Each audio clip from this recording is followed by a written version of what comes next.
ഇന്ന് തന്നെ ഡൗൺലോഡ് ചെയ്യൂ. കാണൂ നിങ്ങളുടെ ഫേവറേറ്റ് ഷോസ്. എന്റെ കൂടെ ഒരാളായിട്ട് നിന്ന് തരുമോ? പറ, ഞാൻ എന്താ ചെയ്യണ്ടേ? ആ ശാലിനി ശാരദാമ്മയുടെ അടുത്ത് നിന്ന് ഒഴിവാക്കി തരണം. ബാക്കി കാര്യങ്ങൾ ഞാൻ നോക്കിക്കോളാം. അല്ല മോളെ, ചിറ്റപ്പനോട് നീ ഒന്ന് പറ, എന്താ പ്ലാൻ? എന്തായാലും ചിറ്റപ്പൻ അറിയണ്ട.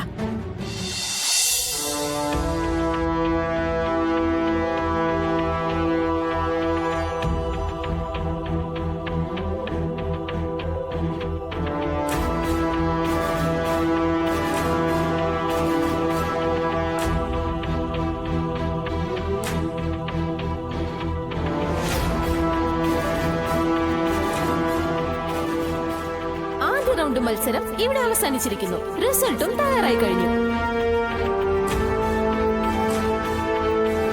ഈ റൗണ്ടിൽ 5 മാർക്കിന് മുകളിൽ കിട്ടുന്നവർക്ക് മാത്രമേ ഫൈനൽ റൗണ്ടിലേക്ക് പോകാൻ കഴിയൂ. ഞാനിപ്പോൾ ഓരോ മത്സരാർത്ഥികൾക്കും ലഭിച്ച മാർക്ക് ഇവിടെ അനൗൺസ് ചെയ്യാം.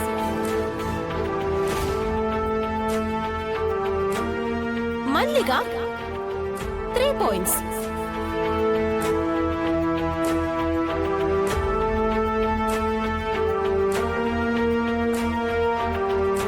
സുസ്മിത 5 പോയിന്റ്സ്,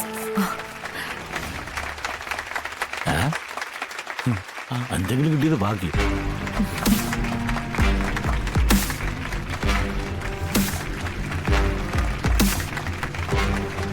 അഞ്ച് കിട്ടിയത് ഇവരെന്താ കൈയടിക്കുന്ന ഭ്രാന്തന്മാര് തന്നെ. സത്യഭാമ 6 പോയിന്റ്സ്,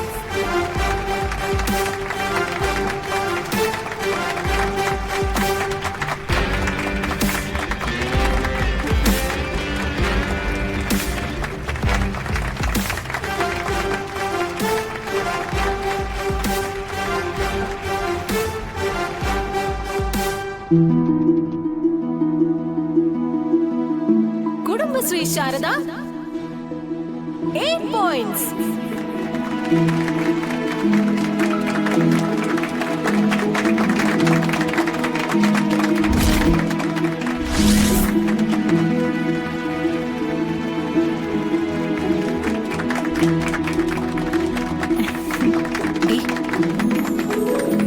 കൊച്ചിന്റെ കയ്യിലാണെന്നുള്ള കാര്യം നീ മറക്കണ്ട. അപ്പോൾ ആദ്യ റൗണ്ടിൽ വിജയികളായി നിൽക്കുന്നത് സത്യഭാമയും ശാരദയുമാണ്.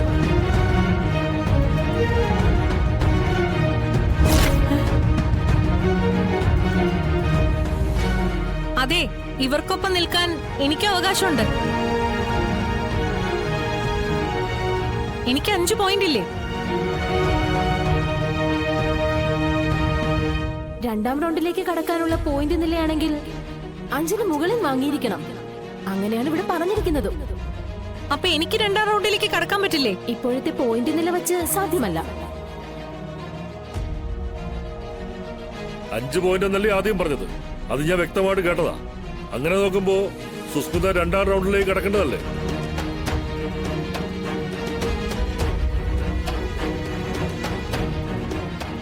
ഇല്ലെങ്കിൽ നിങ്ങൾ 5 പോയിന്റ് എന്ന് പറയരുതായിരുന്നു. ഇതിപ്പോ ചതിയാ.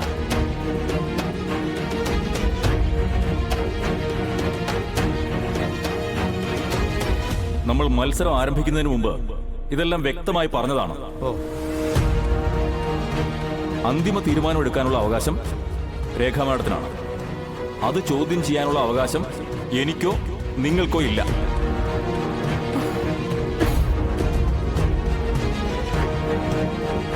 മാഡം, രണ്ടാം റൗണ്ടിലേക്ക് കടന്നിരിക്കുന്നവരുടെ പേര് വിവരം അനൗൺസ് ചെയ്യാമോ?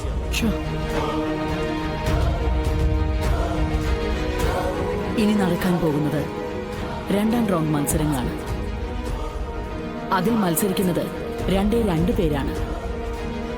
ഒന്ന് സത്യഭാമ, രണ്ടാമതായി കുടുംബശ്രീ ശാരദ.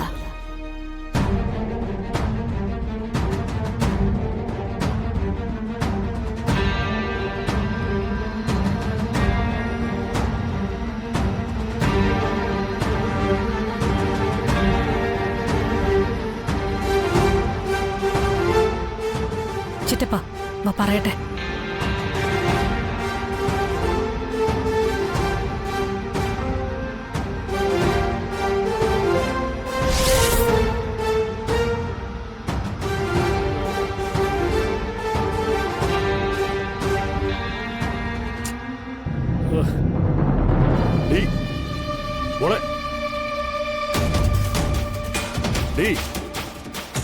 ഇവിടെ ഒന്ന് നിൽക്കാനാ നീ എന്നെ കൊണ്ട് വിളിച്ചോണ്ട് വന്നേ? ഒന്നും ചെയ്യാനില്ലാതെ അവിടെ നിൽക്കുന്നത് എന്തിനാ? അവരുടെ ജയം കാണാനോ? എടി നമ്മൾ പരാജയപ്പെട്ടു പോയില്ലേ, അത് സമ്മതിച്ചു കൊടുക്കാൻ നിവർത്തിയില്ലല്ലോ. അങ്ങനെ പരാജയം സമ്മതിച്ചിട്ട് ഞാൻ അവരെ ജയിക്കാൻ വിടുന്ന ചിറ്റപ്പന് തോന്നുന്നുണ്ടോ? എടി പിന്നെ നമ്മളെ കൊണ്ട് എന്ത് ചെയ്യാൻ പറ്റുമെന്നാ? ചിറ്റപ്പന് ഒരു പക്ഷെ ഒന്നും ചെയ്യാൻ പറ്റിയെന്ന് വരില്ല, പക്ഷെ എനിക്ക് പറ്റും. ഞാനതിവിടെ ചെയ്യുകയും ചെയ്യും. എന്നെ തോൽപ്പിച്ചിട്ട് ഒരാളും അങ്ങനെ വലിയ ആളാവണ്ട. എന്താ മോളുടെ മനസ്സിൽ? നീ പ്ലാൻ പറ. ഈ മത്സരത്തിൽ ആരൊക്കെ ജയിക്കരുതെന്ന് ഞാൻ കരുതിയോ അവരാണിപ്പോ ഫൈനൽ റൗണ്ടിൽ കയറിയിരിക്കുന്നത്. ഇവരിൽ ആര് ജയിച്ചാലും എന്റെ സങ്കടം ഇരട്ടിക്കേ ഉള്ളൂ. എടി അതിനിപ്പോ നമുക്ക് എന്ത് ചെയ്യാൻ പറ്റും? രണ്ടുപേരിൽ ഒരാൾ ജയിച്ചല്ലേ പറ്റൂ. അവര് രണ്ടും ജയിക്കാൻ പാടില്ല. എന്ത് വിഡിത്തരാ നീ പറയുന്നേ? എടി രണ്ടുപേര് തമ്മിൽ മത്സരിക്കുമ്പോ ഒരാൾ ജയിച്ചേ പറ്റൂ. ഇതാ ഞാൻ പറയുന്നത്. ചിറ്റപ്പൻ ഇങ്ങനെ 6 അടി പൊക്കത്തിൽ ഇങ്ങനെ ആളായി നിൽക്കാനേ പറ്റൂ. ഒന്നും തല പുകച്ച് ചിന്തിക്കില്ല. മത്സരത്തിന്റെ അടിത്തട്ടിളക്കി കലക്കി കൈ കൊടുക്കണം. ഒരാൾക്കും ജയിക്കാൻ പറ്റാത്ത രീതിയിൽ ഒരു കുളം കലക്കൽ പരിപാടി എന്റെ കൂടെ ഒരാളായിട്ട് നിന്ന് തരുമോ? പറ, ഞാൻ എന്താ ചെയ്യണ്ടേ? ആ ശാലിനി ശാരദാമ്മയുടെ അടുത്ത് നിന്ന് ഒഴിവാക്കി തരണം. ബാക്കി കാര്യങ്ങൾ ഞാൻ നോക്കിക്കോളാം. അല്ല മോളെ, ചിറ്റപ്പനോട് നീ ഒന്ന് പറ, എന്താ പ്ലാൻ?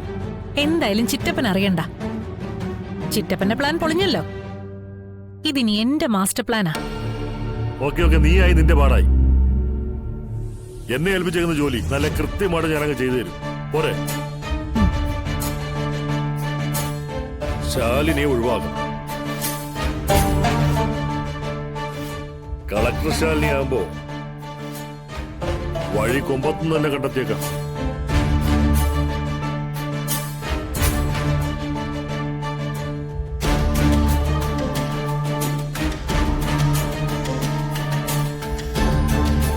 മത്സരത്തിന്റെ 2ാം റൗണ്ടിലേക്ക് നമ്മൾ കടക്കുകയാണ്.